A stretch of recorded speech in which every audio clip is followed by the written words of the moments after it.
L'anno scorso c'è stata la 10ª edizione, che per noi era un'edizione molto importante e eravamo convinti che avevamo raggiunto il massimo. E invece quest'anno oggi che abbiamo concluso il festival, pensiamo che l'abbiamo superato e penso che il prossimo anno sarà ancora migliore. Questo perché il Sardinia Film Festival ogni anno che passa cresce e acquisisce nuove collaborazioni e nuove opportunità.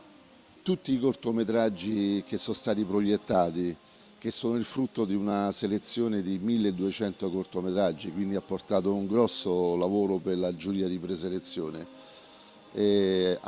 rappresentano dei momenti di forte emozione e di condivisione sui diversi punti di vista di diversi autori di diverse nazioni e quindi ogni cortometraggio è stato un forte emozione. Ma c'è poi un risultato totale, penso, a mio giudizio, è stato quello di far incontrare due città come Sassari e Cagliari, dove il festival, il Sardinia Film Festival, ha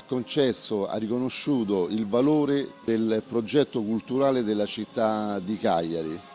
sperando che sia condivisa anche qui nella città di Sassari e in tutte le altre città.